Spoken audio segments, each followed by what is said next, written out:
کسی کی خوشی کی خبر سن کر موڈ کیوں خراب ہو جاتا ہے آپ کا؟ اس کا مطلب آپ کو اس سے حسد ہو گئی ہے، آپ اسے کیوں نفرت کر رہے ہیں؟ اس نے آپ کا کیا بگاڑا تھا؟ اس نے آپ کی کیا جائیداد کھا گئے؟ نہیں، کچھ بھی ایسا نہیں کیا، یعنی نہیں آپ کو نہیں پتا کیا کیا۔ اچھا میں آپ کو سوال کرتا، کیا اس نے آپ کا کوئی شرعی حق تلف کیا ہے کہ جو آپ کا شرعی حق تھا اور اس نے آپ کا شرعی حق کھا کر آپ پر ظلم کیا ہو؟ ایسا ہے؟ یقین مانے 99% چیزیں کلیئر ہو جائیں گی۔ وہ جو کچھ آپ سمجھتے کہ اس سے میرا غلط کیا، وہ ضروری تھوڑی غلط کیا ہو۔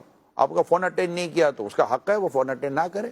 اس نے آپ کو دعوت نہیں دی تھی، اس کو ٹھیک ہے، دعوت میں ضروری نہیں ہے کہ وہ آپ کو دعوت دے۔ تو بہت ساری چیزیں جس میں ہماری حق تلفی نہیں ہوتی، بس ہماری ایک عجیب و غریب قسم کی سوچ ہوتی ہے۔ اب ہمیں اسے نفرت ہو جاتی ہے، ہمیں اسے بغض ہو جاتا ہے، ہمیں اسے کینہ ہو جاتا ہے، اس کی خوشیوں کو بھی ہم لوگ نفرت کی نظر سے دیکھتے ہیں۔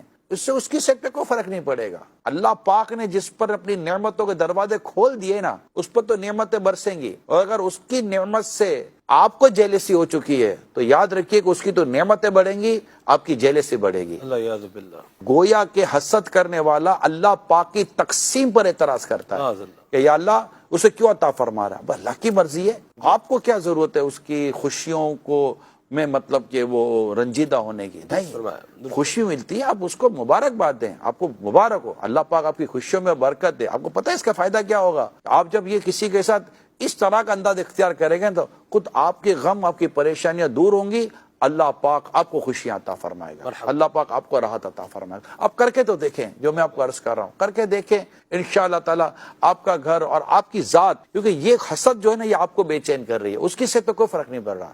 اس کو بیچارے کو پتہ چل بھی گیا تو وہ دعا کر دے گا یا اللہ اس کو ہدایت دے دے، مگر اس سے آپ کی پریشانی بڑھ رہی ہے، آپ کا غم بڑھ رہا ہے، آپ کا دکھ بڑھ رہا ہے، آپ کا موڈ خراب ہو رہا ہے، آپ کو ڈپریشن ہو گیا ہے، آپ اسٹریس میں آ گئے ہیں، آپ کو انزائٹی ہو گئی ہے، آپ کو طرح طرح کی چیزیں خدا نخواستہ ہو گئی ہیں، کیونکہ آپ کو کسی کی خوشی کے ساتھ بغض ہو گیا، کسی خوشی کے ساتھ آپ کو حسد ہو گئی، کسی کی نعمت کے ساتھ آپ کو حسد ہو گئی، اور حسد نیکیوں کو یوں کھا جاتی جیسے آگ لکڑیوں کو۔ اللہ پاک ہمیں حسد جیسی آگ سے اور حسد جیسے حرام اور ناجائز گناہ سے اللہ پاک آپ کی میری حفاظت کرے۔